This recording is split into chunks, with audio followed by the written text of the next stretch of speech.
The day Sarah Chen was forced to remove her clothes in front of 7 strangers, she never expected that a tattoo hidden beneath years of careful concealment would shatter the quiet life she'd built and force her to confront a past she'd sworn to leave buried forever.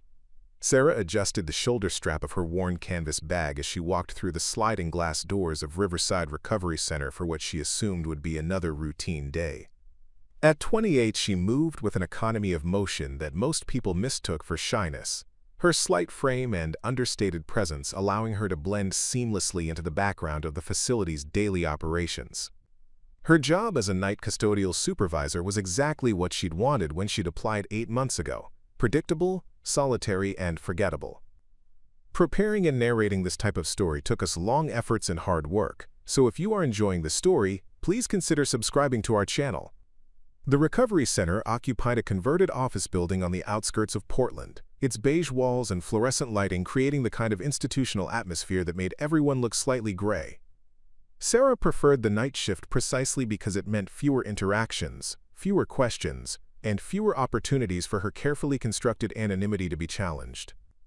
She knew every corner of the building, every squeaky floor tile, every temperamental lock on every supply closet. It was a world she could navigate in complete silence, leaving no trace of her presence beyond the spotless floors and emptied trash bins. Most of the staff barely acknowledged her existence. Dr. Patricia Vance, the facility director, offered polite nods when their paths crossed during shift changes. The day shift counselors occasionally thanked her for restocking their offices, but their attention was always focused on their next appointment, or the stack of files demanding their attention. The security guards knew her by sight, but rarely engaged in conversation beyond the basic pleasantries required by protocol. Sarah had cultivated this invisibility deliberately, understanding that being unremarkable was its own form of protection. Her apartment reflected the same commitment to simplicity, a studio unit in a complex where neighbors kept to themselves, furnished with items from discount stores and garage sales. No photographs on the walls, no personal mementos on display, nothing that might prompt questions about her past or invite deeper connection. She paid her rent on time, kept her space clean, and avoided the kind of social entanglements that might require her to explain who she was or where she'd come from. The morning routine never varied. Sarah would arrive at Riverside at 7:30, review the maintenance logs from the night supervisor she was replacing, and begin her systematic cleaning of the facility's common areas. The work was methodical and soothing in its predictability. Vacuum the group therapy rooms, sanitize the medical examination areas, restock the administrative offices, check the security of all controlled access areas. Each task completed with professional efficiency, each area left exactly as it should be. But this Tuesday morning felt different from the moment she stepped inside. The usual quiet hum of institutional activity had been replaced by an undercurrent of tension that Sarah couldn't immediately identify. Conversation stopped when she entered rooms. Staff members clustered in small groups with worried expressions, and there was an overall sense of controlled urgency that suggested something significant was happening. Dr. Vance intercepted her near the main nurses' station, her usually composed demeanor showing signs of strain. "Sarah, I need to speak with you about a change in today's schedule. We're conducting a facility-wide health and safety inspection that requires all staff members to undergo comprehensive medical evaluations. It's a regulatory requirement that we can't postpone." Sarah felt a familiar tightness in her chest, the same sensation she'd experienced countless times when routine situations threatened to become unpredictable. "What kind of medical evaluation?" she asked, keeping her voice steady despite the warning bells echoing in her mind. "Standard physical examination, drug screening, psychological assessment, nothing invasive, but thorough. The state licensing board has been cracking down on facilities that don't maintain complete health records for all employees, and we can't afford to lose our certification." Dr. Vance's explanation sounded rehearsed, as if she'd been practicing the same speech for other staff members. The morning proceeded with an awkward normalcy that felt increasingly artificial. Sarah completed her cleaning routine while trying to ignore the growing number of official-looking people moving through the facility. Men and women in navy blue uniforms with clipboards and identification badges, conducting inspections and interviews with a systematic thoroughness that made the entire building feel like it was under occupation. She recognized the type from her previous life: military personnel assigned to administrative duties, carrying themselves with the practiced efficiency of people accustomed to following protocols and completing missions. Around noon, Sarah's name was called for her evaluation. She followed a stern-faced woman in nurse's scrubs down a corridor she'd cleaned hundreds of times, past offices where she'd emptied wastebaskets and dusted furniture, toward a medical examination room that had been transformed into something resembling a military processing station. The space buzzed with activity as staff members moved between stations, completing various aspects of their required evaluations. The nurse, whose name tag read Williams, directed Sarah to a private examination room where she was handed a standard medical questionnaire and told to change into a hospital gown for the physical portion of her evaluation. The questions were routine: previous injuries, current medications, history of substance abuse, mental health concerns. Sarah answered each item with the same careful neutrality she applied to every aspect of her civilian life, providing the minimum required information while avoiding anything that might prompt follow-up questions. When Nurse Williams returned, she was accompanied by 2 other staff members and a man in military uniform whose presence immediately changed the atmosphere in the room. Captain David Morrison carried himself with the unmistakable bearing of someone accustomed to command, his sharp eyes taking in every detail of the space and the people within it. Sarah recognized the type instantly, though she was careful not to let that recognition show on her face. "Ms. Chen," Nurse Williams said, consulting her clipboard, "this is Captain Morrison. He's here to observe the evaluation process as part of the facility's compliance review. Dr. Rodriguez will be conducting your physical examination and will need you to remove the gown so she can complete a full skin assessment." Sarah felt the walls of her carefully constructed world beginning to shift. The skin assessment was standard medical protocol, nothing unusual or inappropriate, but it would require her to expose parts of her body that she'd kept hidden for nearly 3 years. Parts that carried permanent reminders of a life she'd worked desperately to leave behind. Dr. Rodriguez, a middle-aged woman with kind eyes and gentle hands, began explaining the examination process while Sarah tried to calculate whether there was any way to avoid what was coming. But the room was full of people, protocols were being followed, and refusing to comply would raise exactly the kind of questions she'd spent months avoiding. As she reached for the ties of her hospital gown, Sarah caught sight of Captain Morrison's expression. He was watching the proceedings with the detached professionalism expected of his role, but there was something in his posture that suggested he was more than a casual observer. Something that made her wonder if this routine compliance inspection might be something else entirely. The morning sun streaming through the examination room's single window illuminated dust motes dancing in the air, creating an almost surreal quality to the moment when Sarah Chen's past and present were about to collide in ways she never could have anticipated. In a few minutes, the tattoo she'd hidden beneath carefully chosen clothing and deliberate posture would be visible to strangers who had no context for understanding what they were seeing. What none of them knew, including Sarah herself, was that Captain Morrison's presence in that room was not as random as it appeared, and the skin assessment that seemed like routine medical protocol was about to reveal a marking that would change everything she thought she knew about her new life and the safety of her chosen invisibility. Sarah's invisibility at Riverside Recovery Center had been cultivated through 8 months of deliberate choices, each decision designed to reinforce the impression that she was exactly what she appeared to be: a quiet custodial worker with no history worth investigating and no skills beyond operating industrial cleaning equipment. During her first week at the facility, she'd observed how the staff interacted with different types of employees. The counselors commanded respect through their advanced degrees and therapeutic expertise. The medical staff earned deference through their clinical knowledge and legal authority to make treatment decisions. The administrative personnel wielded influence through their control of schedules, resources, and institutional memory. But the custodial staff occupied a different category entirely, existing in a parallel universe where their work was essential but their presence was largely ignored. Sarah had recognized this hierarchy immediately and positioned herself firmly at its most invisible level.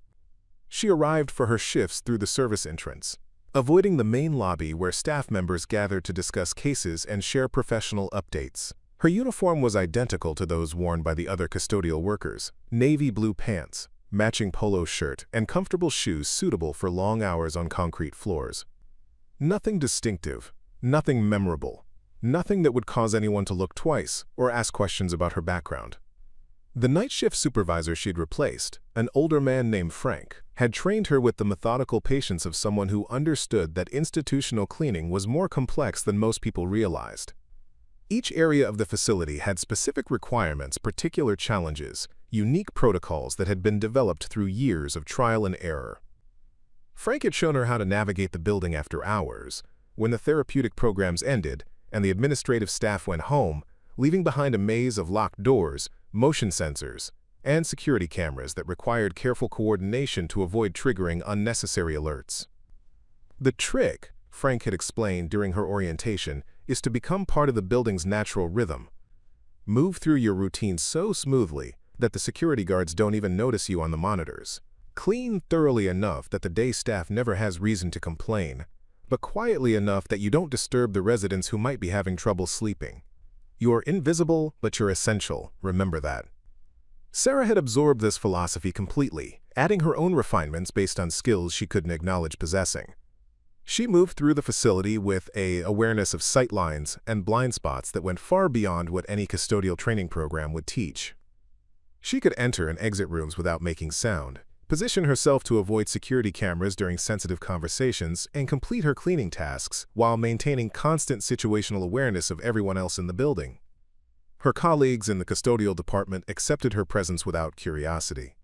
Maria Santos, who worked the evening shift cleaning the medical wings, occasionally shared gossip about staff relationships and administrative drama, but never asked Sarah about her personal life or previous work experience. James Peterson, who handled maintenance and minor repairs, sometimes requested help moving heavy equipment, but their interactions remained strictly professional. The day shift custodial team knew her only as the person who left detailed notes about supply needs and facility issues that required attention. The professional staff treated her with the polite indifference typically reserved for service workers. Dr. Vance acknowledged her presence with brief nods and occasional expressions of appreciation for particularly thorough work, but never engaged in conversations that extended beyond immediate job-related concerns. The counselors thanked her for restocking their offices and maintaining their workspaces, but their attention was always focused on client files, treatment plans, and the emotional demands of their therapeutic work. Sarah had observed that this indifference was actually a form of protective barrier. The counselors and medical staff dealt with intense psychological trauma every day, working with patients whose addictions had destroyed relationships, careers, and families. They needed to maintain professional boundaries to avoid burnout, and treating support staff as background figures helped them compartmentalize their emotional energy for the people who needed their therapeutic expertise. Here, this dynamic suited Sarah perfectly. She could move through the facility completing tasks that required technical knowledge and problem-solving skills while being perceived as someone who simply followed established procedures. When she identified security vulnerabilities in the medication storage areas, she reported them through proper channels without explaining how she'd recognized the risks. When she noticed patterns in patient behavior that might indicate emerging problems, she documented her observations in maintenance logs without revealing the analytical frameworks she was using to interpret what she saw.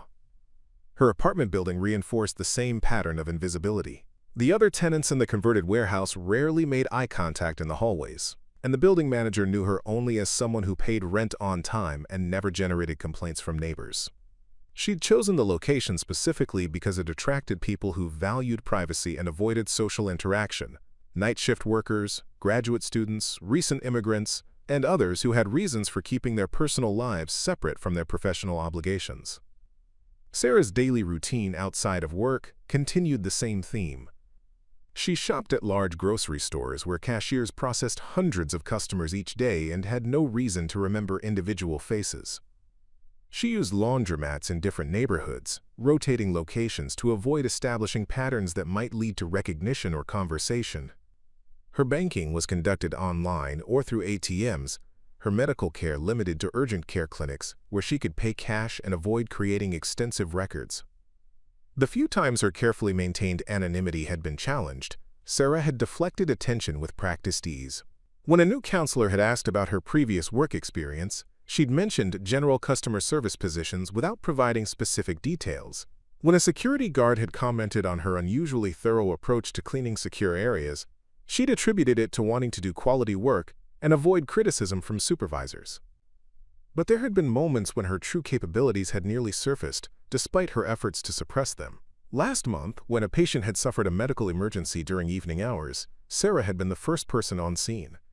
She'd assessed the situation, stabilized the patient, and coordinated with emergency medical services with a level of competence that had surprised everyone present.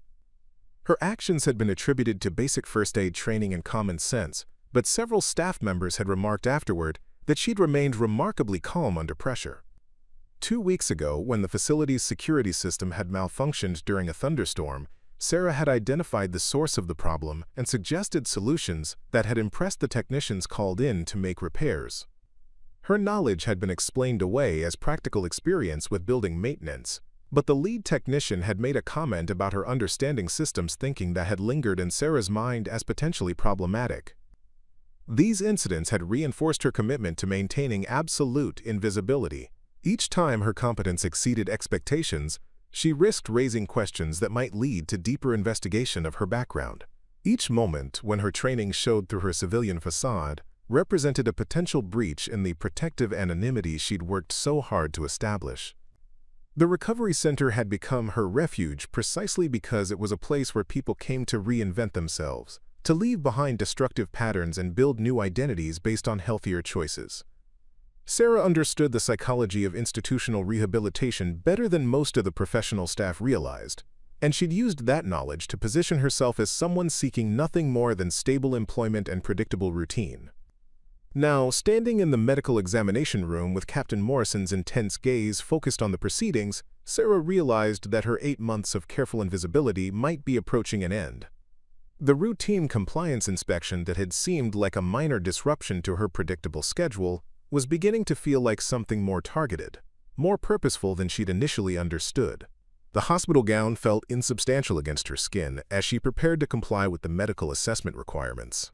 In a few minutes, the tattoo she'd hidden for nearly 3 years would be visible to people who had no context for understanding its significance. Or so she hoped. The fluorescent lights hummed overhead as Dr. Rodriguez positioned herself at the examination table, her movements efficient and professional. Sarah stood beside the padded surface, her hands gripping the edges of the hospital gown that represented the last barrier between her carefully guarded secrets and the scrutiny of strangers who had no business knowing anything about her previous life. "This is completely routine," Dr. Rodriguez said, pulling on latex gloves with the practiced motion of someone who had conducted thousands of similar examinations. "I'll be checking for any skin abnormalities, scars, or marks that might indicate health concerns or workplace injuries. The whole process should take less than 10 minutes. Sarah nodded, forcing her breathing to remain steady while her mind raced through calculations of risk and consequence. The tattoo on her spine was positioned low enough that it might remain hidden if she could control the examination's scope, but the comprehensive nature of the assessment suggested that every inch of her skin would be subjected to medical scrutiny. Captain Morrison remained positioned near the wall, his official presence lending weight to the proceedings while his eyes maintained the detached professionalism expected of a compliance observer.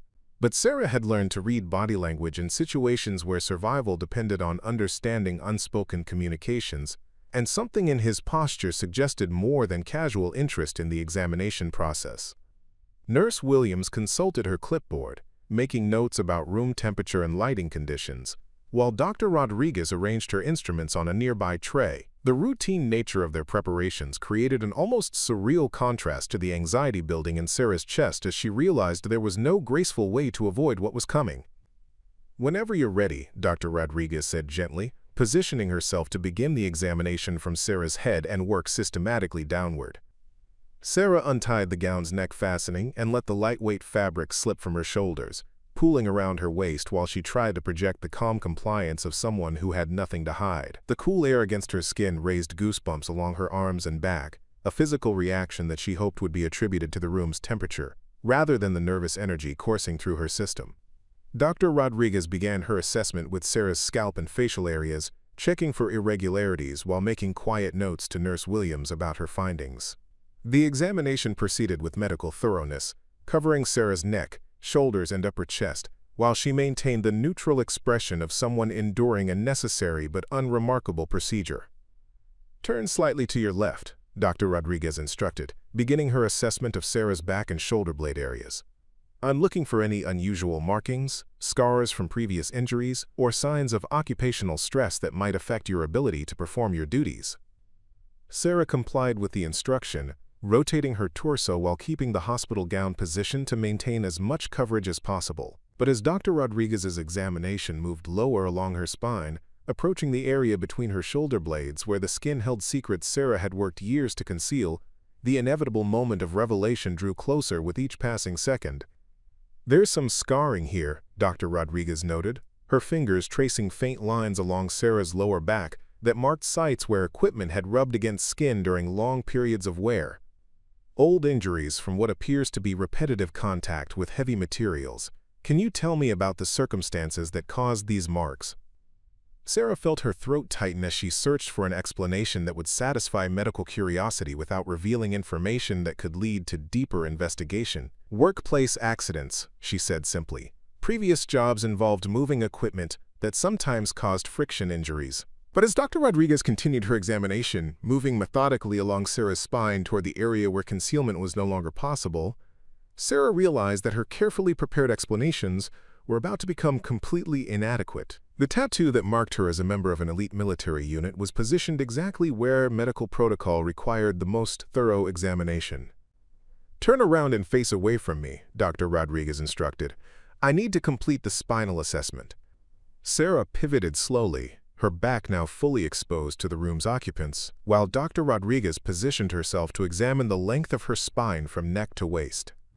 The hospital gown hung loosely around her hips, providing no coverage for the area where her most carefully guarded secret waited to be discovered. Dr. Rodriguez's examination continued with professional efficiency until her hands reached the spot between Sarah's shoulder blades, where the skin carried markings that had nothing to do with workplace injuries or medical conditions. The doctor's fingers paused, tracing the outline of what she had discovered, and Sarah felt the exact moment when routine medical assessment transformed into something entirely different. "That's interesting," Dr. Rodriguez said, her voice carrying a note of curiosity that made Sarah's pulse quicken. "There's a tattoo here that appears to be military insignia. Very detailed work, professionally done." Sarah closed her eyes, knowing that the moment she had dreaded for 8 months was finally occurring. The tattoo stretched across her lower back in intricate detail. Silver wings spread wide above a parachute canopy, with distinctive airborne unit markings that would be immediately recognizable to anyone with knowledge of military special operations. Below the wings, Roman numerals indicated jump qualifications that few soldiers ever achieved, and beneath that, a unit designation that had been classified above top secret for reasons that had never been publicly acknowledged. Captain Morrison's posture changed instantly. Sarah couldn't see his reaction, but she could feel the shift in the room's atmosphere as his attention focused with laser intensity on what Dr. Rodriguez had uncovered. The casual observer role he had been playing evaporated, replaced by the heightened alertness of someone who recognized the significance of what he was seeing. "Ma'am," Captain Morrison said, his voice carrying the authority of someone accustomed to having his questions answered immediately, "I need you to remain exactly as you are while I examine that marking more closely." Sarah felt him approach, his footsteps measured and deliberate as he positioned himself where he could see the tattoo clearly. She kept her eyes closed, trying to maintain some semblance of dignity, while her most carefully guarded secret was subjected to the scrutiny of a military officer who obviously understood what he was looking at. "Dr. Rodriguez," Captain Morrison said, his tone now completely professional and urgent, "I need you to document this tattoo in detail, photograph it if necessary. This marking represents military service that requires immediate verification and investigation." Nurse Williams looked confused, her pen hovering over her clipboard as she tried to understand why a routine medical examination had suddenly become something that demanded photography and investigation. "Sir, is there a problem with Ms. Chen's tattoo? I mean, lots of people have military-themed body art." Captain Morrison moved closer to Sarah's exposed back, studying the tattoo with the intensity of someone reading a document written in a language that few people understood. "This isn't military-themed body art," he said quietly. "This is an airborne unit identifier for a division that officially doesn't exist. Those wing markings represent jump qualifications that are only awarded to personnel who complete training programs that aren't acknowledged in public records." Sarah opened her eyes, staring at the wall in front of her while feeling the weight of Captain Morrison's analysis settling over the room like a heavy blanket. The comfortable anonymity she had maintained for 8 months was disintegrating with each word he spoke, each detail he recognized, each connection he was obviously making between her current position and the military service she had never intended to discuss. "The Roman numerals indicate advanced airborne certifications," Captain Morrison continued, his voice taking on the tone of someone briefing colleagues about significant intelligence discoveries. "The unit designation beneath the wings corresponds to special operations assignments that require security clearances well above standard military levels." Dr. Rodriguez stepped back from her examination, clearly recognizing that the routine medical assessment had uncovered something far beyond her area of expertise. "Should I continue with the examination?" she asked, looking between Captain Morrison and Sarah with obvious uncertainty about how to proceed. "Yes, complete your medical evaluation," Captain Morrison said, but his attention remained focused on the tattoo that had transformed Sarah from an unremarkable custodial worker into something that demanded immediate military attention. "But I need to make some phone calls about what we've discovered here. This changes everything about Ms. Chen's background verification process." Sarah felt the familiar sensation of operational security being compromised. The same feeling she had experienced years ago when missions went sideways and carefully planned operations became chaotic situations requiring immediate adaptation. But this time, there was no backup plan, no extraction protocol, no way to disappear into the night and assume a different identity in a different location. The tattoo that had once represented honor, achievement, and brotherhood now felt like a target painted on her back, marking her as someone whose presence at Riverside Recovery Center was about to be investigated with the kind of thoroughness that would leave no aspect of her carefully constructed civilian life unexamined. Captain Morrison stepped toward the door, pulling his phone from his uniform pocket with the urgent efficiency of someone whose priorities had suddenly shifted. "Dr. Rodriguez, please continue your examination. I need to make some calls immediately. No one leaves this room until I return." As the door closed behind him, the atmosphere in the examination room shifted dramatically. The military authority that had transformed the routine medical assessment into something significant had departed, leaving behind three people who were struggling to understand what had just occurred and why a simple tattoo had prompted such an intense reaction. Dr. Rodriguez resumed her examination with obvious reluctance, her previous professional confidence replaced by uncertainty about how to proceed when a routine skin assessment had somehow become a matter of military importance. She continued documenting Sarah's physical condition while glancing frequently toward the door, clearly hoping Captain Morrison would return quickly with explanations that would make sense of the situation. Nurse Williams consulted her clipboard with increasing agitation, flipping through pages of standard medical forms that contained no protocols for dealing with tattoos that prompted urgent phone calls from military officers. "I don't understand what just happened," she said, her voice carrying the frustration of someone whose orderly routine had been disrupted by circumstances beyond her control. "It's just a tattoo. I mean, lots of veterans have military-themed body art." Sarah remained motionless, facing away from the room's other occupants, while trying to process the implications of Captain Morrison's recognition and his obvious intention to investigate her background. The careful anonymity she had maintained for 8 months was unraveling with each passing minute, but she couldn't determine whether his interest represented routine military bureaucracy or something more threatening to her safety. "Maybe it's some kind of gang marking," Nurse Williams continued, her speculation becoming more elaborate as she tried to make sense of what she had witnessed. "You know, like those prison tattoos that look military but actually represent criminal organizations. That would explain why the captain reacted so strongly." Dr. Rodriguez paused in her examination, considering this theory with the clinical detachment of someone accustomed to treating patients from various backgrounds. "The artwork is extremely sophisticated," she said, studying the tattoo more closely. "Professional quality, expensive work. If this represents gang affiliation, it's from an organization with significant resources." Sarah felt a familiar burning sensation in her chest as people who knew nothing about her service record speculated about the meaning of markings that represented years of training, sacrifice, and commitment to missions that had never been publicly acknowledged. The wings and unit designations that had once filled her with pride were being dismissed as possible criminal insignia by medical professionals who had no context for understanding their true significance. "I've seen similar tattoos in the emergency room," Nurse Williams continued, warming to her theory as she recalled previous patients. "Usually on people with substance abuse problems or histories of violent behavior. The military imagery is supposed to make them look respectable, But it's really about intimidation and group identification. The conversation was interrupted by the arrival of 2 additional staff members who had been summoned to assist with the expanded examination process. Janet Murray, the facility's head of human resources, entered with a thick folder containing Sarah's employment records, while Security Chief Robert Hayes carried a portable camera and additional documentation materials. "What's the situation here?" Murray asked, surveying the scene with the practiced eye of someone accustomed to managing personnel crises. "Captain Morrison called my office and said we had a compliance issue that required immediate documentation and investigation." Dr. Rodriguez gestured toward Sarah's exposed back, where the tattoo remained visible in the room's harsh fluorescent lighting. "We discovered this marking during the routine medical examination. The captain seemed to think it was significant from a military perspective." Murray moved closer to examine the tattoo, her expression skeptical as she studied the intricate details that had prompted such intense official interest.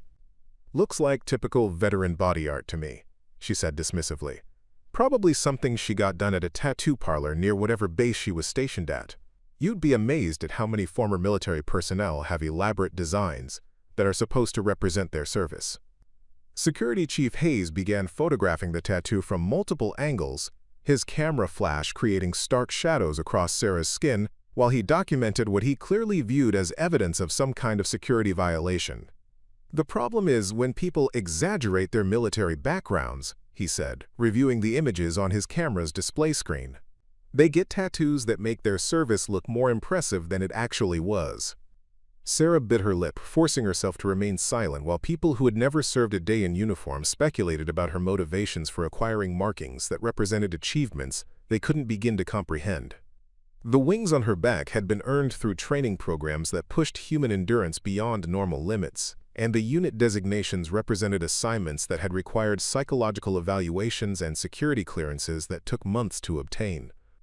"I bet she was never even airborne qualified," Hayes continued, zooming in on specific details of the tattoo design. "These elaborate wing patterns are probably based on something she saw in a movie or found on the internet. Real military tattoos are usually much simpler."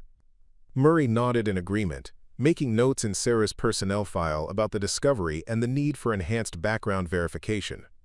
"We see this kind of thing more often than you'd think. People embellish their military service to get better jobs, or gain respect they didn't actually earn. The tattoo is probably the centerpiece of an entire fabricated background story." Dr. Rodriguez completed her skin examination and stepped back, allowing Sarah to pull the hospital gown back over her shoulders while the speculation about her motivations continued around her. The medical assessment had revealed no health concerns, but the tattoo discovery had transformed what should have been a routine compliance procedure into an investigation of her credibility and character. "The thing that bothers me," Nurse Williams said, consulting her notes about the examination process, "is how she tried to hide it. Like she knew the tattoo would cause problems if people saw it. That suggests she's aware that her military claims don't match reality." Hayes reviewed the photographs he had taken, comparing different angles and lighting conditions to ensure he had captured every detail that might be relevant to the investigation Captain Morrison was obviously planning to conduct. "Stolen valor is a serious federal crime," he said. "If she's been misrepresenting her military service to gain employment or other benefits, this could result in criminal charges."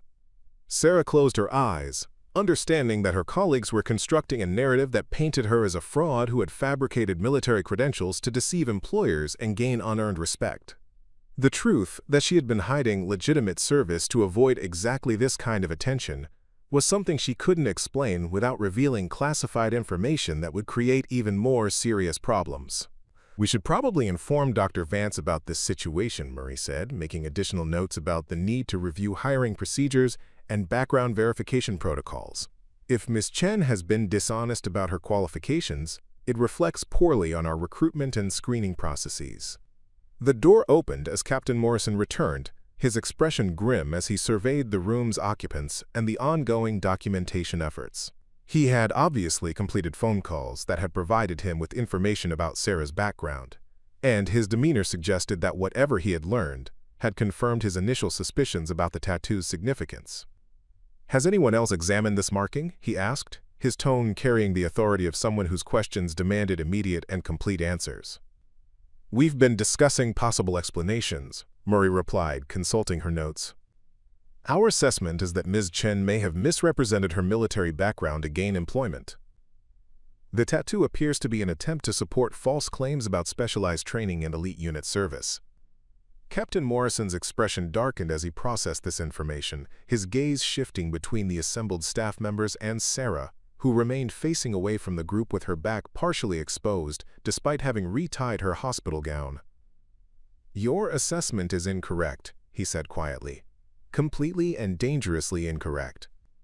The room fell silent as the implications of his statement settled over the staff members who had been so confident in their theories about stolen valor and fabricated military credentials. Something in Captain Morrison's tone suggested that their dismissive speculation had been not just wrong, but potentially insulting to someone whose actual service record was far more impressive than they had imagined possible. Captain Morrison closed the door behind him with deliberate precision, the soft click echoing through the examination room like a punctuation mark that separated what had come before from what was about to unfold. His phone remained in his hand, but his attention was now focused entirely on the people who had spent the last 20 minutes constructing theories about stolen valor and fabricated military credentials. "I need everyone to understand something immediately," he said, his voice carrying the kind of authority that made seasoned military personnel stand straighter and civilian staff members stop what they were doing to listen. "The marking on Miss Chen's back is not body art. It is not gang identification. It is not an attempt to misrepresent military service for personal gain." Dr. Rodriguez set down her examination instruments, sensing that the medical assessment had become secondary to whatever information Captain Morrison had obtained during his phone calls. "Then what is it?" she asked, her clinical curiosity overriding the social awkwardness of the situation. Captain Morrison moved closer to where Sarah stood, still facing away from the group with her hospital gown draped loosely over her shoulders. "It's a unit identification tattoo for the 75th Ranger Regiment's Special Operations Aviation Command. Specifically, it indicates service with the 1st Battalion's Reconnaissance and Surveillance Detachment." The silence that followed his statement was profound. Nurse Williams's pen stopped moving across her clipboard. Security Chief Hayes lowered his camera. Human Resources Director Murray looked up from the personnel file she had been annotating with notes about possible fraud investigation. "That's impossible," Hayes said, his voice lacking its previous confidence. "The 75th Rangers don't have aviation detachments, and women aren't assigned to special operations units." Captain Morrison's expression suggested that Hayes's certainty about military organizational structures was both uninformed and potentially embarrassing. "The 75th Ranger Regiment has maintained classified aviation support units since 2003, he said. "And women have been serving in specialized reconnaissance roles within Special Operations Commands since 2011. Though their assignments are not typically included in public records." Murray consulted Sarah's employment application, flipping through pages that contained only basic information about previous jobs and educational background. Her application lists general military service with honorable discharge status. Nothing about specialized units or advanced training. Because personnel who serve in classified assignments are specifically instructed to minimize their military backgrounds when transitioning to civilian employment, Captain Morrison explained. "Standard protocol is to list basic service information without providing details that might compromise ongoing operations or reveal sensitive capabilities." Dr. Rodriguez studied the tattoo with renewed interest, recognizing that the intricate design elements she had dismissed as elaborate artistic choices actually represented specific military achievements and unit affiliations. "The wing configuration is extremely detailed," she observed. "If this represents actual airborne qualifications, the level of training required would be extraordinary." Captain Morrison nodded, his gaze shifting between the tattoo and the personnel records that had failed to capture any meaningful information about Sarah's actual military background. "The wings indicate completion of advanced airborne operations training, including high-altitude, low-opening parachute insertion techniques. The Roman numerals below represent successful completion of specialized reconnaissance missions that required independent operation behind enemy lines." Sarah remained motionless, her back still exposed while people discussed qualifications and achievements she had never wanted to explain or defend. The pride she had once felt in earning those markings had been replaced by anxiety about the attention and scrutiny that recognition would inevitably bring. The unit designation at the bottom, Captain Morrison continued, pointing to markings that had been dismissed as decorative elements, corresponds to a reconnaissance detachment that was deployed to Afghanistan between 2012 and 2015. Their mission involved gathering intelligence on high-value targets in areas where conventional military operations were not feasible. Hayes set his camera aside, obviously recognizing that his photographs had documented something far more significant than he had initially understood. If Ms. Chen served in that capacity, why is she working as a custodial supervisor? Someone with those qualifications could have much better employment opportunities. Because people who serve in classified units often prefer anonymity when they transition to civilian life, Captain Morrison said. The psychological adjustment from high-stakes military operations to normal social interactions can be challenging. Many choose occupations that allow them to maintain low profiles while they adapt to circumstances where life-or-death decisions are not required on a daily basis. Murray closed Sarah's personnel file, realizing that the documents she had been reviewing contained virtually no useful information about the person they had hired 8 months earlier. "Are you saying that our background check missed the fact that we employed someone with elite military training?" "I'm saying that your background check found exactly what it was supposed to find," Captain Morrison replied. "Personnel with security clearances above a certain level have records that are not accessible through standard employment verification procedures. Her discharge paperwork would list basic service information without providing details about specialized assignments or advanced qualifications." Nurse Williams looked between Captain Morrison and Sarah, trying to reconcile the quiet custodial worker she had observed for months with the military specialist being described. "But she's been cleaning floors and emptying trash cans. Someone with that kind of training would be overqualified for basic maintenance work." "Physical labor can be therapeutic for people transitioning from high-stress military assignments," Captain Morrison explained. "The routine nature of custodial work provides structure and predictability that can help with psychological adjustment. Many veterans seek employment that allows them to contribute meaningfully without the pressure of making decisions that affect other people's safety." Dr. Rodriguez glanced toward Sarah, who had remained silent throughout the discussion of her qualifications and career transition choices. "Ms. Chen, is this information accurate? Did you serve in the capacity Captain Morrison described?" Sarah turned slowly to face the group, her expression carefully neutral despite the obvious discomfort of having her most guarded secrets exposed to colleagues who had known her only as an unremarkable employee. "I served where I was assigned and did what was required," she said quietly. Captain Morrison studied her response, recognizing the careful phrasing of someone who had been trained to provide minimal information even when directly questioned about military service. Ms. Chen's reluctance to discuss her background is consistent with protocols for personnel who held sensitive assignments. They are specifically instructed to avoid providing details that might compromise operational security. Murray reopened the personnel file, making notes about the need to update Sarah's records with more complete information about her qualifications and background. Should we be concerned about security clearance issues? If she had access to classified information, there might be ongoing obligations or restrictions we should know about. Her security clearance status would have been reviewed before she was allowed to accept civilian employment, Captain Morrison said. The fact that she's working here indicates that any classified obligations have been properly resolved. However, discovering personnel with her background working in positions below their capability level is always significant from a military perspective. Hayes picked up his camera again, but this time, his purpose seemed focused on documenting evidence of exceptional military service, rather than investigating possible fraud. "What happens now? Do we need to report this discovery to higher authorities?"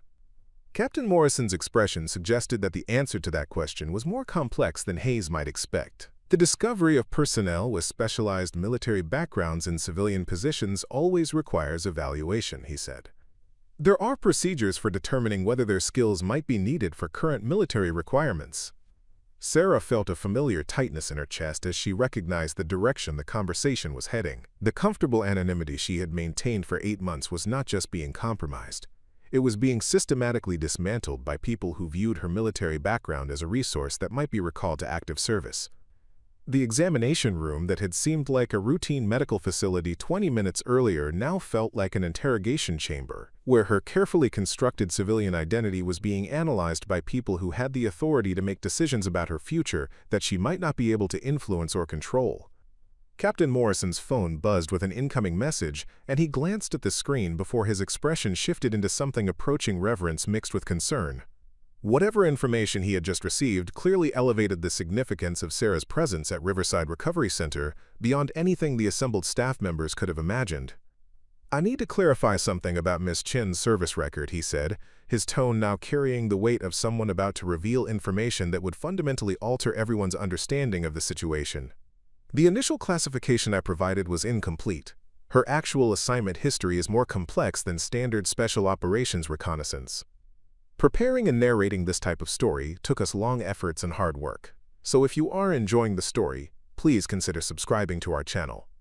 Sarah closed her eyes, recognizing that whatever privacy she had hoped to maintain was about to be completely eliminated. The careful boundaries she had established between her military past and civilian present were crumbling under the scrutiny of people who had both the authority and the clearance to access information she had never intended to discuss. "Ms. Chen," Captain Morrison continued, consulting his phone for specific details, was not simply assigned to the 75th Ranger Regiment's Reconnaissance Detachment. She was selected for cross-training with the Central Intelligence Agency's Special Activities Division, specifically their ground branch operations in Afghanistan and Syria. Dr. Rodriguez sat down heavily in the room's single chair, obviously struggling to process the implications of what she was hearing. "The CIA? You're saying our custodial supervisor worked for the Central Intelligence Agency?" "Joint military CIA operations became common after 2010, Captain Morrison explained, particularly for missions requiring personnel who could operate independently in hostile territory for extended periods. Ms. Chen's psychological evaluations and technical qualifications made her an ideal candidate for assignments that required both military precision and intelligence-gathering capabilities." Murray set down her pen, realizing that the employment verification procedures she had used to hire Sarah were completely inadequate for someone whose actual background included classified intelligence operations. "What kind of assignments are we talking about?" she asked, though her tone suggested she wasn't entirely sure she wanted to know the answer. Captain Morrison moved closer to where Sarah stood, his voice dropping to the respectful tone reserved for discussing operations that had involved significant personal risk and sacrifice. "Deep penetration reconnaissance missions in areas where conventional military units could not operate safely. Intelligence gathering on high-value targets that required months of independent surveillance and analysis. Counter-terrorism operations that involved direct action against enemy personnel in denied territory."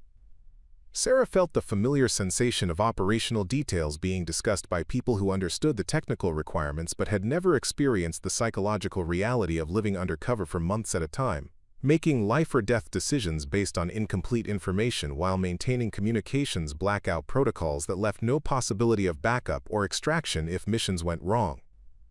"The Roman numerals on her tattoo," Captain Morrison continued, pointing to markings that had been dismissed as decorative elements, "don't just represent successful parachute operations.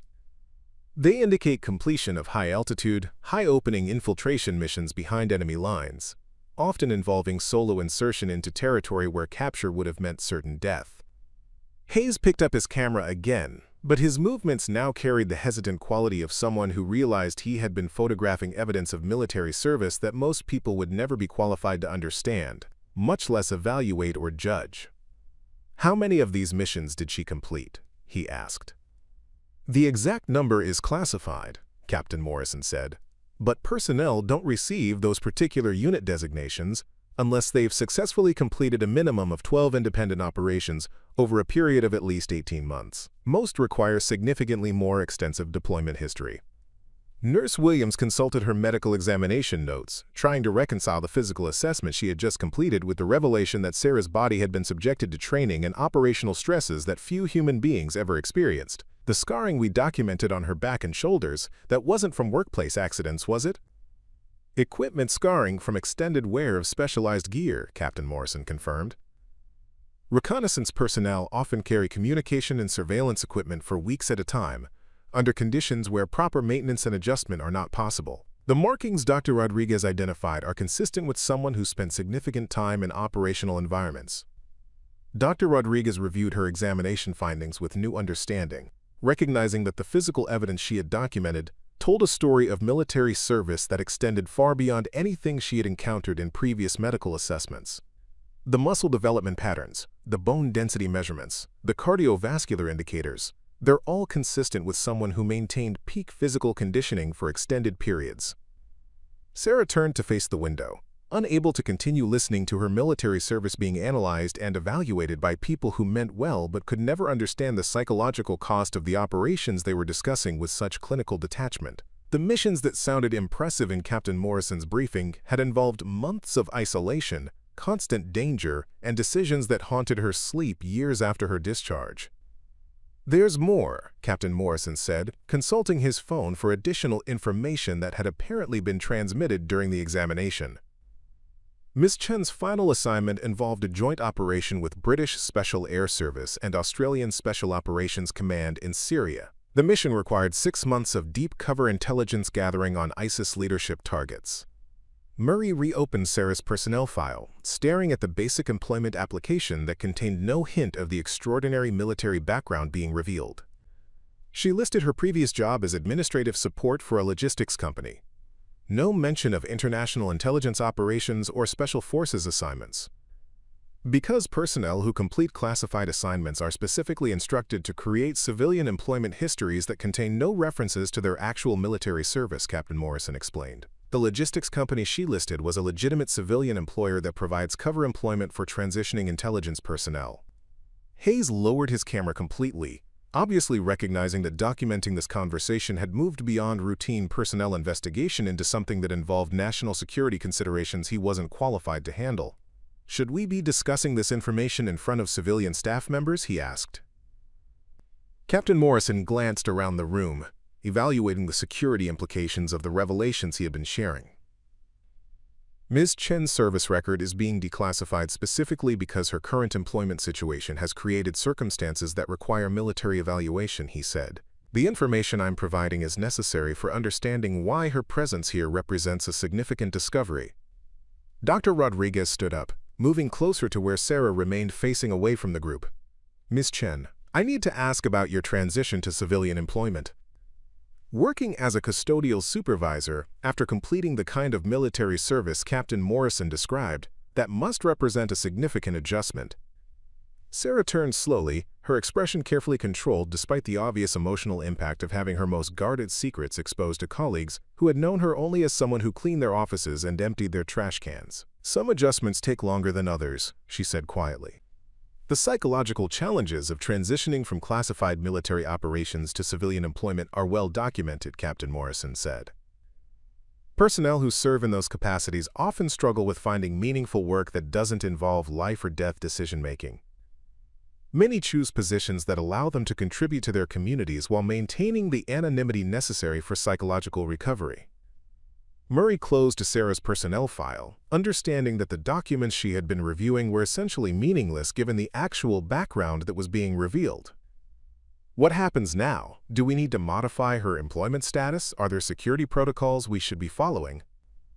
Captain Morrison's expression suggested that those questions involve considerations beyond the scope of routine personnel management.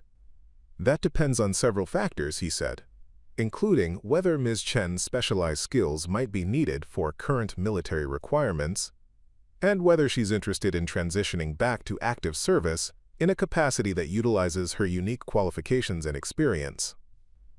Sarah felt the walls of her carefully constructed civilian life closing in around her, as she realized that the discovery of her tattoo had initiated a process that might result in her being recalled to exactly the kind of military service she had worked so hard to leave behind.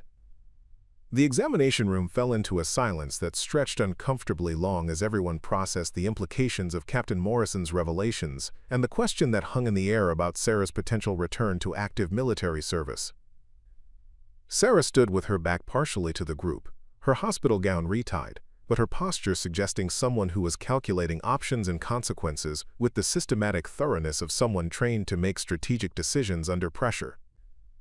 "I need some time to consider what you're proposing," Sarah said finally, her voice carrying a steadiness that contrasted sharply with the emotional turbulence she was obviously experiencing. 8 months ago, I chose civilian employment because I needed distance from military operations. That hasn't changed." Captain Morrison nodded respectfully, recognizing that personnel with Sarah's background, couldn't be pressured into decisions about military service without consideration for their psychological well-being and personal circumstances. Of course, but I hope you'll also consider that your specialized skills represent capabilities that are currently needed in several ongoing operations. Dr. Rodriguez gathered her medical examination materials, understanding that the routine compliance assessment had evolved into something far beyond her area of expertise. But as she prepared to leave, she turned back towards Sarah with the expression of someone who had realized that the quiet custodial worker she had known for months possessed knowledge that might be valuable in contexts she had never considered. "Ms. Chen," she said, "I don't want to overstep professional boundaries, but I wonder if you might be willing to discuss something with me privately. We've been dealing with some challenging cases here at the facility, and your background suggests you might have insights that could help our patients." Sarah looked up, surprised by the request and uncertain about what kind of insights a medical professional might expect from someone whose military training had focused on intelligence gathering and combat operations. "What kind of cases?" she asked. "Veterans with severe PTSD who haven't responded well to traditional therapeutic approaches," Dr. Rodriguez explained. "Men and women who served in combat zones and are struggling with civilian reintegration. Many of them have stopped trusting the counseling staff because they feel like we don't understand what they experienced." Murray listened to this exchange with growing interest, recognizing that Sarah's military background might represent an unexpected resource for addressing some of the facility's most challenging treatment cases. "We've had several patients who refuse to participate in group therapy sessions because they say the counselors have no credibility with people who've seen combat," she added. Captain Morrison observed the conversation with the attention of someone who understood that Sarah was being offered an opportunity to use her military experience in a context that didn't require returning to active duty. "Pure counseling with combat veterans is extremely effective," he said. "Someone with Ms. Chen's operational background would have immediate credibility with patients who have experienced similar stresses." Sarah felt a familiar sensation of mission parameters shifting, but this time the change felt less threatening and more purposeful than the investigation that had exposed her military service. The idea of helping other veterans navigate the psychological challenges of civilian transition appealed to something deep in her sense of purpose and responsibility. "What would that involve?" she asked, her tone suggesting genuine interest despite her obvious reluctance to embrace any role that would make her more visible within the facility's operations. Dr. Rodriguez's expression brightened as she recognized Sarah's willingness to consider contributing her expertise to patient care. "Initially, just informal conversations with veterans who have been resistant to traditional counseling approaches.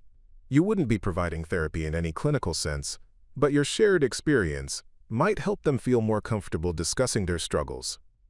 Nurse Williams consulted her notes about current patients, identifying several cases where Sarah's military background might be particularly relevant. "We have a former Marine who hasn't spoken meaningfully to anyone in 3 weeks," she said, "and an Army Ranger who became violent when a counselor suggested that his combat experiences weren't unique or special." Sarah walked to the window, looking out at the facility's parking lot while considering whether she was ready to acknowledge her military service in a way that would help other veterans deal with problems she recognized from her own transition experience. The anonymity she had valued for 8 months would be permanently sacrificed, but the opportunity to use her knowledge for something constructive was appealing. "I'd want to start small," she said, turning back to face the group. "Maybe 1 or 2 patients who specifically request to speak with someone who has combat experience. Nothing formal, nothing that gets documented in official treatment records." Captain Morrison smiled slightly, recognizing that Sarah was beginning to embrace the possibility of using her specialized background in a civilian context that served others without requiring her to return to military service. That approach would be consistent with protocols for transitioning military personnel into civilian support roles, he said. Murray made notes about modifying Sarah's job description to include informal veteran counseling responsibilities, while recognizing that her custodial duties would need to be restructured to accommodate the additional responsibilities. "We could adjust your schedule to allow time for patient interactions," she suggested.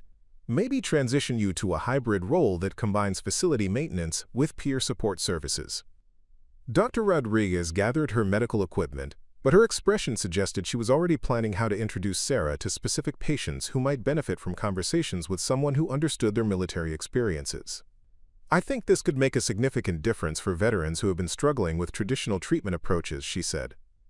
Hayes packed his camera, understanding that his documentation of the tattoo discovery had initiated a process that was transforming Sarah's role at the facility rather than leading to disciplinary action or security investigation.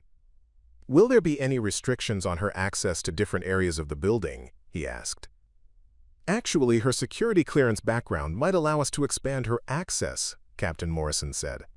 "Personnel with her qualifications undergo psychological evaluations that exceed the standards required for most civilian positions involving vulnerable populations." Sarah realized that the conversation was moving toward formalizing arrangements that would fundamentally change her relationship with both her work and her military past.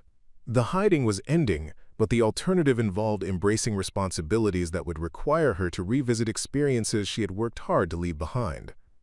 "I'll need to think about the specific parameters," she said. "Working with other veterans means discussing things that I've been trying not to think about for the past 3 years. That's not a decision I can make quickly." Dr. Rodriguez nodded understandingly, recognizing that asking someone to revisit traumatic experiences in order to help others required careful consideration and emotional preparation. "Take whatever time you need," she said. "But please know that your willingness to consider this represents hope for patients who haven't had much reason for optimism." As the medical examination officially concluded and the staff members began preparing to leave, Sarah found herself facing the first major decision she had confronted since choosing to pursue civilian employment 8 months earlier. The tattoo that had accidentally exposed her military background was now creating opportunities to use that experience in ways that might help other people while allowing her to remain in the civilian world she had grown to appreciate. Captain Morrison approached her as the others gathered their materials, his expression serious but respectful. "Miss Chen, regardless of what you decide about working with other veterans, I want you to know that your service record represents achievements that deserve recognition and respect. You shouldn't have to hide that background." Sarah looked at him directly for the first time since the examination had begun, her expression suggesting someone who was beginning to accept that her military service might be something to acknowledge rather than conceal. "Thank you, Captain. That means more than you probably realize." 3 weeks after the medical examination that had exposed her carefully guarded secrets, Sarah Chen stood in the doorway of Conference Room B, watching a group of 8 veterans who had gathered for what Dr. Rodriguez had cautiously described as an informal discussion session. The men and women seated around the circular table represented the facility's most challenging cases. Combat veterans whose PTSD symptoms had proven resistant to traditional therapy approaches and whose distrust of civilian counselors had made meaningful treatment progress nearly impossible. Marcus Williams, a former Marine who had served 3 tours in Afghanistan, sat with his arms crossed and his back to the wall, positioned so he could see everyone in the room while maintaining clear sight lines to both exits. His file indicated that he hadn't spoken meaningfully to any staff member in over a month, communicating only through nods and single-word responses when absolutely necessary. Across from him, Jennifer Foster shifted uncomfortably in her chair, her hands displaying the slight tremor that appeared whenever she was asked to discuss her experiences as an Army medic in Iraq. Her counseling sessions had consistently ended early when therapists attempted to explore the connection between her combat experiences and her current substance abuse problems.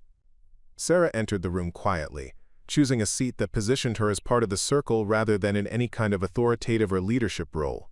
She had spent considerable time thinking about how to approach veterans whose trust had been damaged by well-meaning professionals who lacked the experiential credibility to understand their struggles. "I'm Sarah," she said simply. "I work here, but not as a counselor or therapist." Dr. Rodriguez asked if I'd be willing to talk with people who might prefer speaking with someone who's been deployed. The response was immediate and revealing. Marcus straightened slightly in his chair, his defensive posture relaxing fractionally as he processed the implications of Sarah's careful phrasing. Jennifer stopped fidgeting and looked directly at Sarah for the first time since entering the room. Even the veterans who had been staring at the floor or gazing out the window shifted their attention towards someone who had just identified herself as a peer rather than a treatment provider. "Where did you serve?" asked David Chen, a former Army Ranger whose treatment records indicated increasing isolation and growing hostility toward civilian authority figures. His question carried the weight of someone who understood that shared deployment experience created bonds that transcended professional relationships. "Afghanistan and Syria," Sarah replied, providing minimal information while signaling that her military service had involved the kind of operational environments that created lasting psychological challenges. Special Operations Reconnaissance, working with intelligence teams on extended missions. The atmosphere in the room shifted dramatically as the veterans processed this information.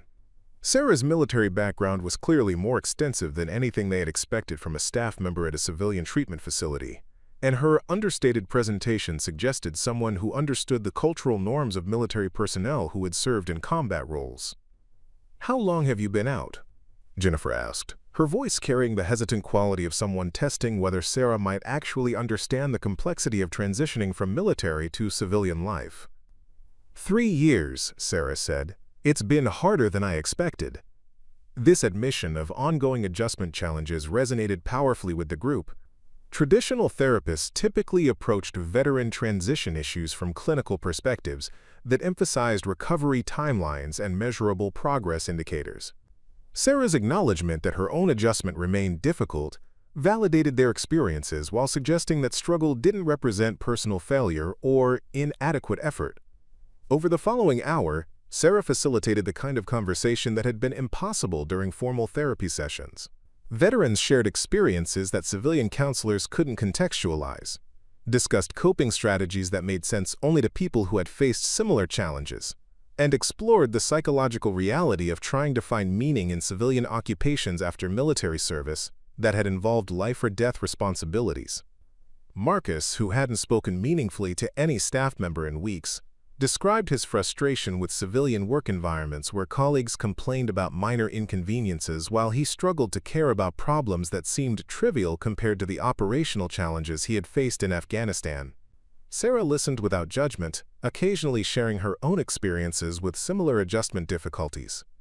Jennifer discussed her guilt about surviving combat situations where other medics had been killed or wounded, and her difficulty trusting civilian medical professionals who had never worked under fire. Sarah's background in high-risk operations provided a framework for understanding survivor guilt that traditional therapeutic approaches had failed to address effectively.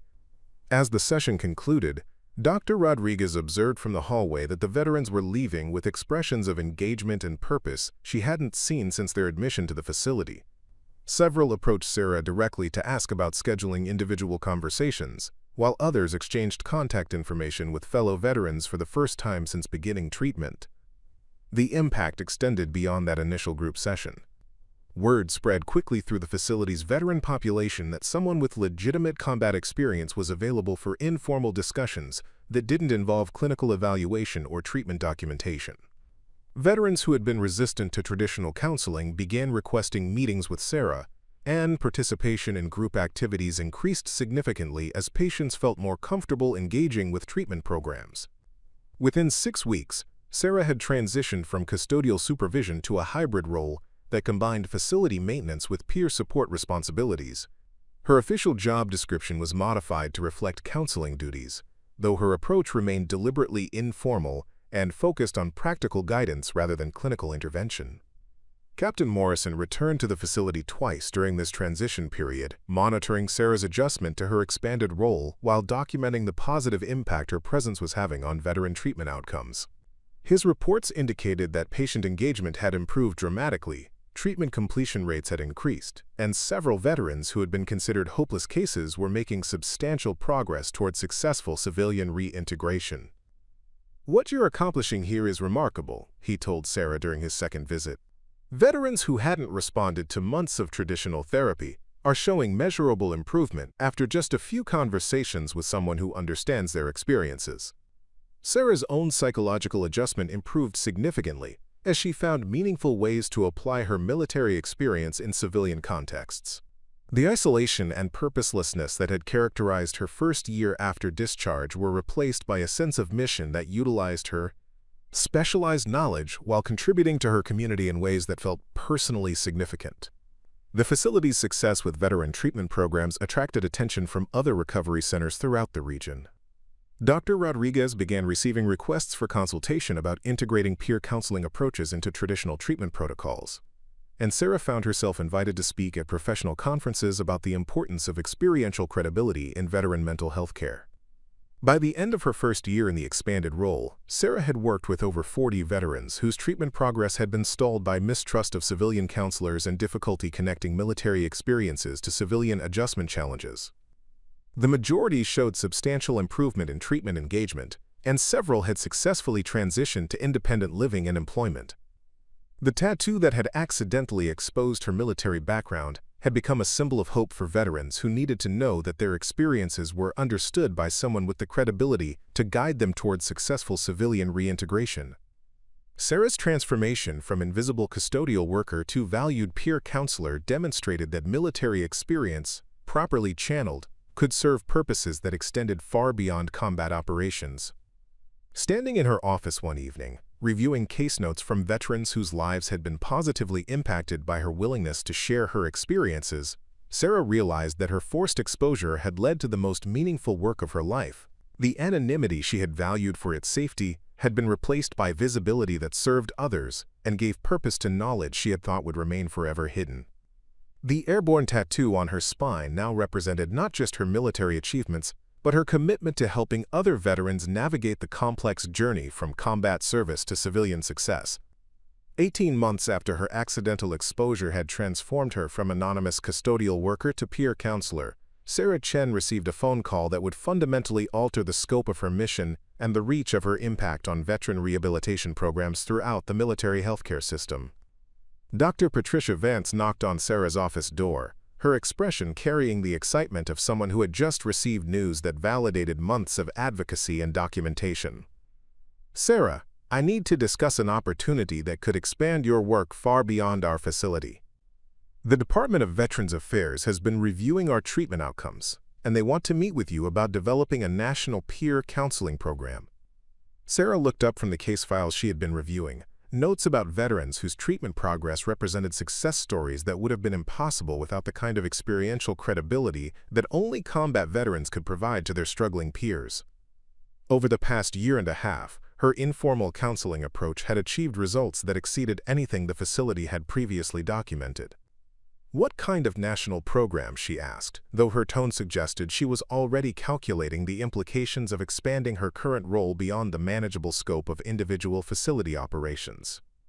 Dr. Vance sat down across from Sarah's desk, consulting notes from recent conversations with federal officials who had been tracking the remarkable treatment outcomes achieved at Riverside Recovery Center. They want to establish peer counseling programs at VA hospitals and civilian treatment facilities throughout the country. Veterans working directly with other veterans, using shared experience as the foundation for therapeutic relationships that traditional clinical approaches haven't been able to establish. The concept appealed to Sarah's understanding of systemic problems requiring comprehensive solutions, but she also recognized that scaling her current approach would involve challenges that extended far beyond the interpersonal dynamics that made her individual counseling sessions effective. Training other veterans to serve as peer counselors would require developing curricula that translated intuitive understanding into teachable skills. "How would that work practically?" Sarah asked. "What I do here isn't really a method that can be easily replicated. It's based on reading people, understanding their specific experiences, knowing when to push and when to back off. Those aren't skills you can learn from a manual." Dr. Vance nodded, acknowledging the complexity of institutionalizing approaches that depended heavily on personal insight and experiential wisdom. "That's exactly why they want to work with you directly. Rather than trying to create standardized protocols, they want to develop training programs where you work directly with potential peer counselors, teaching them through mentorship and supervised practice." The phone rang, interrupting their conversation, and Dr. Vance gestured for Sarah to answer while she reviewed additional documentation about the proposed program expansion. The caller was Captain Morrison, whose voice carried the enthusiasm of someone who had been following Sarah's work and understood its potential for addressing problems that extended throughout the military healthcare system. "Ms. Chen, I've been discussing your counseling outcomes with colleagues at the Pentagon and VA headquarters," he said. "The success rates you've achieved with combat veterans are unprecedented. We'd like to arrange a meeting to discuss how your approach might be adapted for broader implementation." Sarah felt the familiar sensation of mission scope expanding beyond her immediate control, but this time the expansion felt purposeful rather than threatening. The individual veterans she had helped at Riverside represented a small fraction of the combat personnel struggling with civilian reintegration throughout the country, and her methods could potentially benefit thousands of people who currently lacked access to counselors who understood their experiences. "What would be required from me?" she asked, though her question carried the tone of someone who was already committed to exploring possibilities rather than seeking reasons to decline involvement. Captain Morrison's response outlined a vision for Sarah's role that extended far beyond anything she had imagined when her tattoo was first discovered during a routine medical examination. "Initially, we'd want you to spend 6 months at different VA facilities, working directly with their most challenging cases while training local staff in your counseling approaches. After that, you'd help develop training materials and curricula that could be used to prepare peer counselors at facilities nationwide." The proposal represented a complete transformation from the invisible custodial position she had occupied less than 2 years earlier, but Sarah recognized that her current work had already demonstrated her willingness to use her military experience in ways that served other veterans. The opportunity to expand that impact to a national scale felt like a natural evolution of the mission she had gradually embraced. Over the following weeks, Sarah traveled to 3 different VA hospitals to conduct pilot counseling sessions with veterans whose cases had been resistant to traditional treatment approaches. At each facility, she worked with patients whose symptoms and backgrounds paralleled those she had encountered at Riverside, but whose treatment had been limited by the unavailability of counselors with combat experience. The results consistently exceeded expectations. Veterans who had been unresponsive to civilian therapists engaged meaningfully with Sarah within hours of their initial meetings. Treatment participation rates improved dramatically, and several patients who had been scheduled for long-term institutional care began making progress toward independent living. More importantly, Sarah began identifying other combat veterans within each facility's staff who possessed the experiential background and interpersonal skills necessary to serve as peer counselors. Many were working in administrative or support positions, their military expertise underutilized because their combat experience wasn't considered relevant to healthcare delivery. At the Denver VA Medical Center, she discovered a former Special Forces medic working in the pharmacy who had been avoiding patient contact because he felt unprepared to address psychological issues, despite his extensive combat experience. Sarah spent 2 weeks mentoring him through supervised counseling sessions, watching him develop confidence in using his military background to connect with veterans whose struggles he intuitively understood. At the Atlanta facility, she identified a former Air Force pilot working in medical records who had been struggling with her own PTSD symptoms while watching combat veterans receive ineffective treatment from counselors who had never experienced military deployment. Sarah helped her recognize that her adjustment challenges actually qualified her to guide other veterans through similar difficulties. These discoveries reinforced Sarah's understanding that peer counseling programs could utilize existing personnel whose military backgrounds represented untapped resources for addressing veteran mental health challenges. Rather than requiring extensive recruitment of new staff, facilities could reorganize current employees whose combat experience made them naturally qualified to serve as peer counselors. The training curricula Sarah developed focused on helping veterans recognize that their military experience provided therapeutic credibility that couldn't be replicated through clinical education alone. The programs emphasized practical skills: how to establish trust with resistant patients, how to validate combat experiences without minimizing civilian adjustment challenges, how to guide conversations toward constructive problem-solving without triggering traumatic memories. Within 6 months, Sarah had trained 43 peer counselors at 12 different facilities, each of whom was achieving treatment outcomes that exceeded anything their institutions had previously documented. The program's success attracted attention from military leadership and healthcare administrators, who recognized that addressing veteran mental health challenges required approaches that traditional clinical training hadn't provided. The Department of Veterans Affairs formally adopted Sarah's peer counseling model as a national program, allocating funding for training initiatives and position restructuring that would allow combat veterans throughout the healthcare system to transition into counseling roles that utilized their military experience constructively. Sarah's role evolved into that of a national program coordinator, traveling between facilities to train new peer counselors while refining curricula based on ongoing feedback from veterans whose lives were being positively impacted by conversations with people who understood their experiences. The Airborne tattoo that had accidentally exposed her military background had become the catalyst for transforming veteran mental health care on a national scale, proving that individual expertise, properly channeled, could create systemic changes that benefited thousands of people whose struggles had previously been addressed inadequately by well-meaning professionals who lacked experiential credibility. Standing in her new office at VA headquarters in Washington, reviewing reports about treatment outcomes from facilities throughout the country, Sarah realized that her forced transition from invisibility to visibility had created the most meaningful mission of her entire career.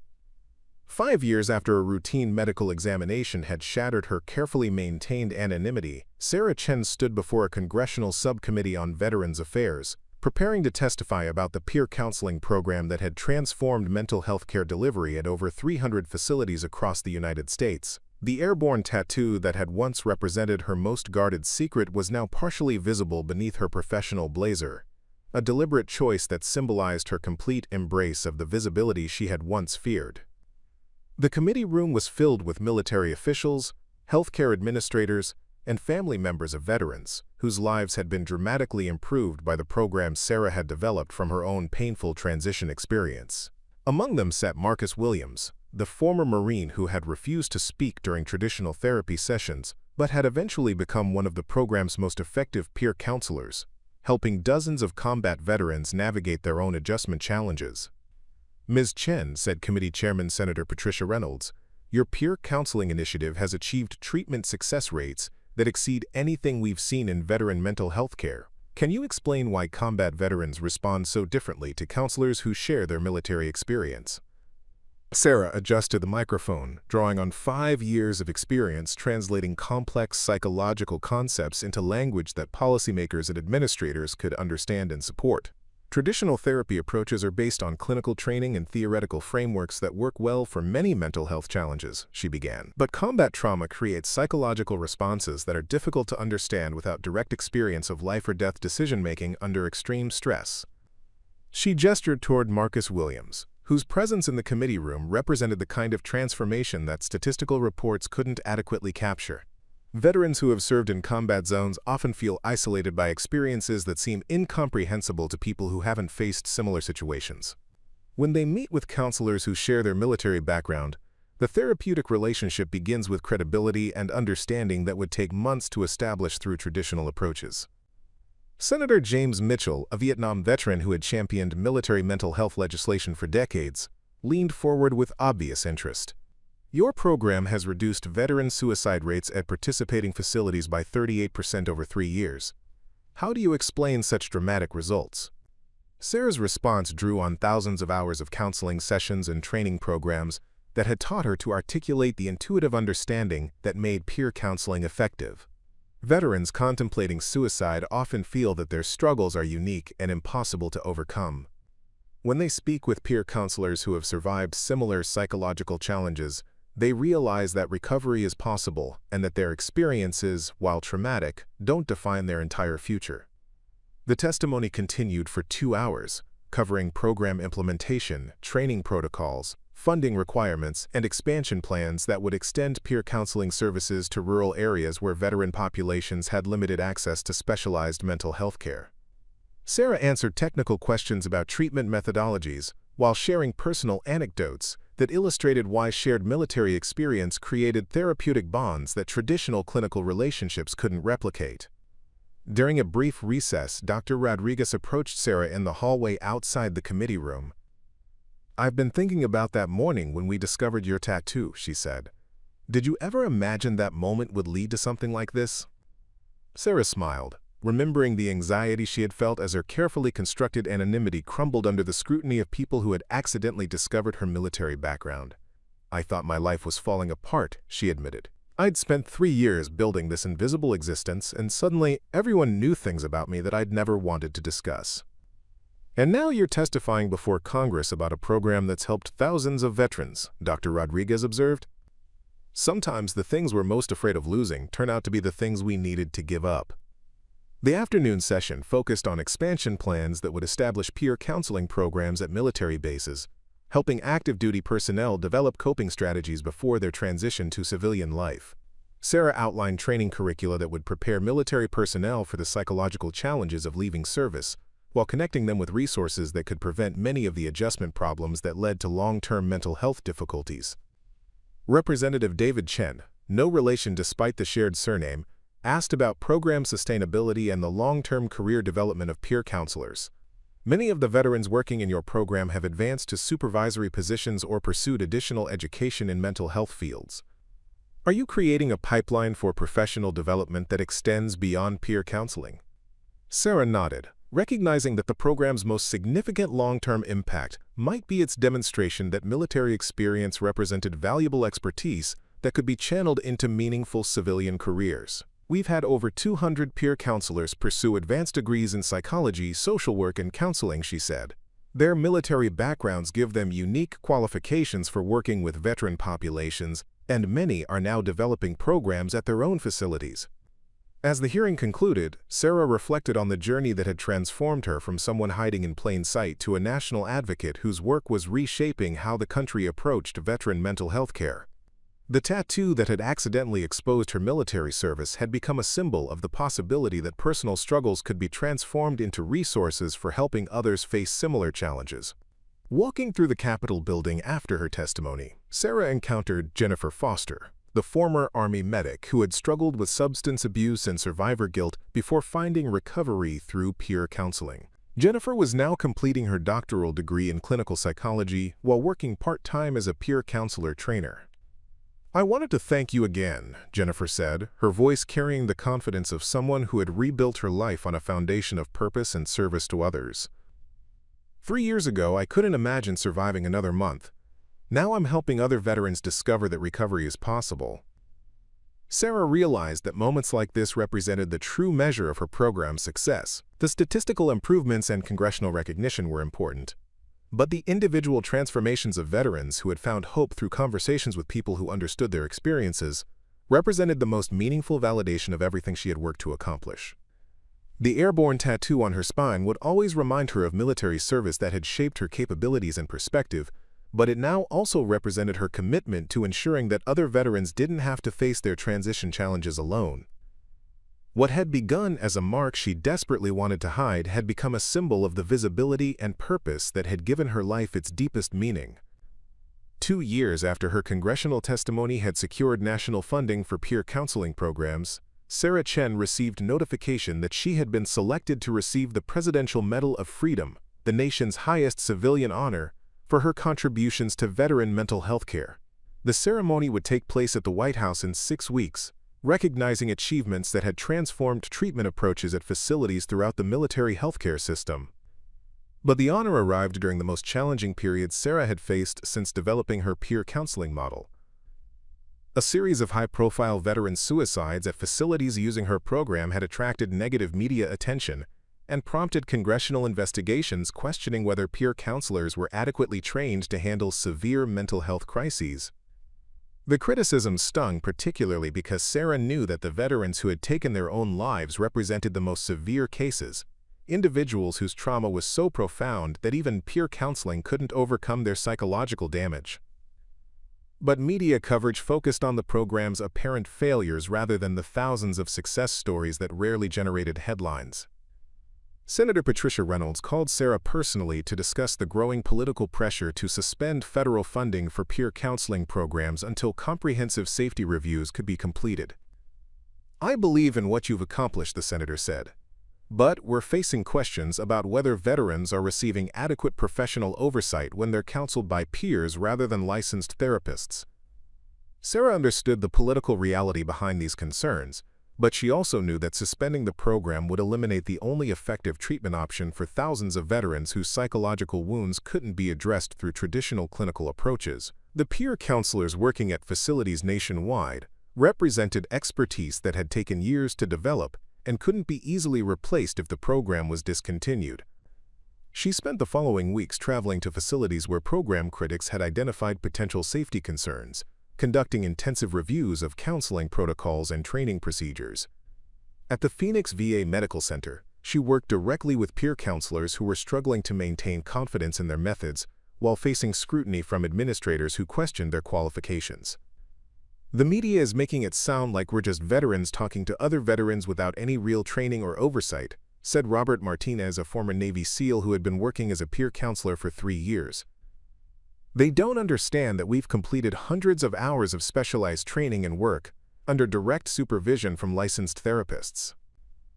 Sarah recognized that the program's critics were exploiting public unfamiliarity with peer counseling methodologies to create doubt about approaches that had consistently achieved superior treatment outcomes. The challenge was defending the program's effectiveness while acknowledging that some veterans' psychological injuries were too severe for any therapeutic intervention to prevent tragic outcomes. During a particularly difficult week in Seattle, Sarah worked with the family of a veteran who had completed suicide despite months of peer counseling sessions. Michael Thompson's parents were devastated by their son's death and angry that the VA had assigned him to work with a peer counselor rather than a traditional psychiatrist.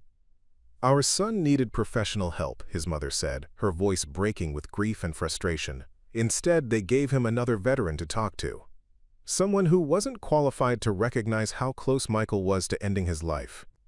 Sarah spent hours with the Thompson family, explaining that Michael had been receiving comprehensive care from licensed psychiatrists while also participating in peer counseling sessions. The peer counselor had followed established protocols for reporting concerning symptoms and had worked closely with medical professionals throughout Michael's treatment.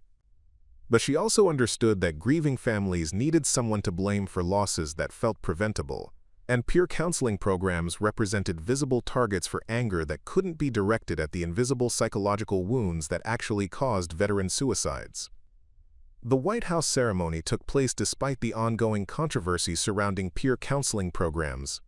President Elizabeth Martinez presented Sarah with the Medal of Freedom before an audience that included military officials, healthcare administrators, and dozens of veterans whose lives had been saved through peer counseling interventions.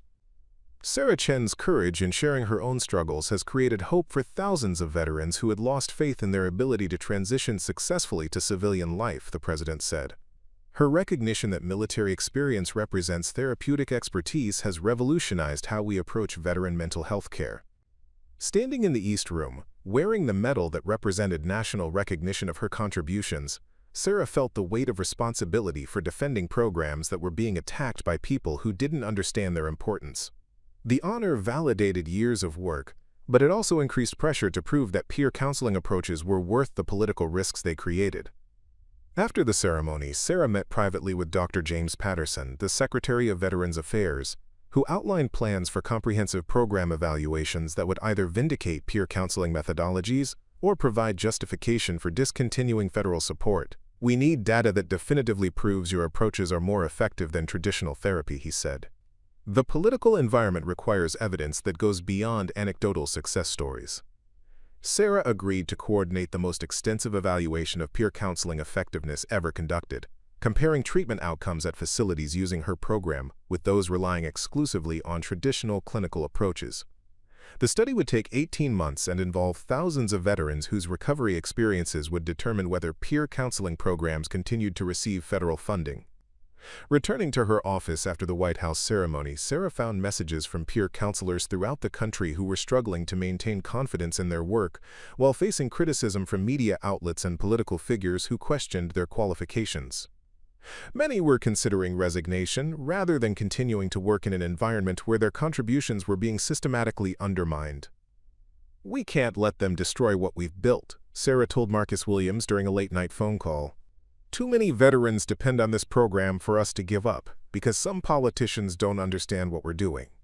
Marcus, who had advanced to become a regional program coordinator, agreed to help organize a national conference where peer counselors could share experiences and develop strategies for defending their work against uninformed criticism. "We know this program saves lives," he said. "We just need to find better ways to explain that to people who haven't experienced military service." The medal Sarah wore represented recognition of past achievements, but the real test of her legacy would be determined by whether peer counseling programs could survive political attacks and continue serving veterans whose psychological wounds required the kind of understanding that only combat experience could provide. However, 18 months after initiating the most comprehensive evaluation of peer counseling effectiveness in military healthcare history, Sarah Chen stood in the briefing room of the Department of Veterans Affairs, surrounded by statistical analyses that validated everything she had believed about the therapeutic value of shared military experience. The data was overwhelming. Facilities using peer counseling programs had achieved 43% higher treatment completion rates, 37% lower readmission rates, and 28% fewer suicide attempts compared to institutions relying exclusively on traditional clinical approaches. Dr. James Patterson reviewed the evaluation results with obvious satisfaction, recognizing that the evidence would silence critics who had questioned whether veterans were qualified to counsel their peers through psychological trauma. These numbers represent the most definitive proof we've ever had that military experience provides therapeutic credentials that can't be replicated through clinical training alone, he said. The evaluation had tracked over 12,000 veterans across 47 facilities, comparing treatment outcomes with scientific rigor that eliminated any possibility of questioning the methodology or conclusions. Veterans who participated in peer counseling programs demonstrated measurable improvements in employment rates, relationship stability, substance abuse recovery, and overall life satisfaction that exceeded anything achieved through traditional therapeutic approaches. More importantly, the study had identified specific factors that made peer counseling uniquely effective for combat veterans. The shared understanding of military culture, the credibility that came from surviving similar psychological challenges, and the hope that recovery represented for someone who had experienced comparable trauma, created therapeutic relationships that accelerated healing in ways that conventional therapy couldn't match. Senator Patricia Reynolds called Sarah personally to congratulate her on vindication that had exceeded even the most optimistic projections. "The political opposition to your program has completely collapsed," she said. When confronted with evidence this clear, even the harshest critics are acknowledging that peer counseling represents a breakthrough in veteran mental health care. The validation arrived at a crucial moment for peer counselors throughout the country who had continued working despite media criticism and political attacks that had questioned their qualifications and effectiveness. Many had persevered through months of doubt and scrutiny, sustained by their personal knowledge that their work was helping veterans who had previously been unreachable through traditional treatment methods. Marcus Williams, who had been promoted to National Program Coordinator, organized celebration events at facilities across the country where peer counselors could finally acknowledge their achievements without defensive explanations about their methodologies. "We knew we were saving lives," he told Sarah during a conference call with regional coordinators. "Now we have proof that validates what we experienced every day in our counseling sessions." The study's publication in the Journal of Military Medicine generated international attention from healthcare systems struggling with veteran mental health challenges in other countries. Delegations from the United Kingdom, Canada, Australia, and Germany requested consultations about adapting peer counseling approaches for their own military populations. Recognizing that combat trauma created universal psychological responses that transcended national boundaries, Sarah found herself traveling internationally to share training methodologies with military healthcare professionals who were implementing peer counseling programs based on her model. At a conference in London, she worked with former British Special Air Service personnel who were establishing counseling programs for veterans of operations in Iraq and Afghanistan. The global expansion of peer counseling approaches represented validation that Sarah's insights about the therapeutic value of shared military experience applied across cultural and national differences.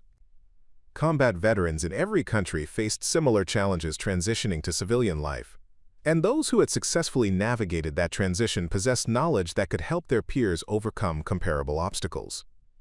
During a particularly meaningful assignment in Sydney, Sarah trained Australian military personnel who were developing peer counseling programs for veterans struggling with PTSD and civilian reintegration difficulties. The similarities between American and Australian veteran experiences reinforced her understanding that military service created psychological bonds that transcended geographic and cultural boundaries. "The principles are universal," she explained to a group of former Australian commandos who were preparing to work as peer counselors. Veterans who have survived combat operations and successfully transitioned to civilian life possess expertise that represents hope for those who are still struggling with similar challenges. Back in the United States, the peer counseling program had expanded to include family counseling services where military spouses and children could receive support from family members of other veterans who understood the unique stresses of military life. Sarah had recognized that veteran recovery often required addressing relationship problems that affected entire families, not just individual service members. Jennifer Foster, who had completed her doctoral degree and was now directing peer counseling programs in the Southwest region, had developed specialized training for family counselors who could address the secondary trauma experienced by military spouses and children. Military families face challenges that civilian family therapists don't understand, she explained. When counselors have lived through similar experiences, they can provide guidance that goes beyond textbook knowledge. The program's success had also created career advancement opportunities for hundreds of veterans who had discovered that their military experience qualified them for meaningful civilian employment in healthcare fields. Many peer counselors had pursued advanced degrees and professional certifications that allowed them to expand their roles while continuing to work with veteran populations.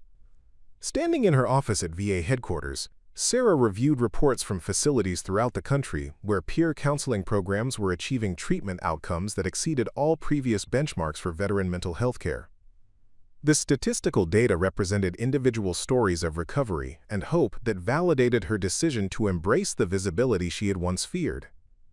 The Airborne tattoo on her spine no longer represented a secret she needed to hide, but rather a symbol of service that had continued long after her military discharge. The forced exposure that had shattered her anonymity had created opportunities to transform her personal struggles into resources that helped thousands of veterans discover that recovery was possible and that their military experience represented strength rather than limitation. 10 years after a routine medical examination had accidentally revealed her military background, Sarah realized that her greatest achievement had been learning to use her visibility as a tool for helping others rather than viewing it as a threat to her safety and privacy. 25 years after joining the military as a frightened 18-year-old searching for purpose, Sarah Chen stood before 500 newly graduated peer counselors at the annual National Veterans Counseling Conference. The young faces looking back at her reminded her of herself decades earlier, uncertain, hopeful, and unaware of how their experiences would eventually serve others. "Your military service didn't end when you took off the uniform," Sarah told the audience. "It evolved into something bigger. Every veteran you help represents a life saved not just for them, but for their families, their communities, and the generations that follow." In the front row sat Dr. Rodriguez, now retired but still advocating for veteran health care. Captain Morrison, promoted to general, nodded approvingly from his seat among distinguished guests.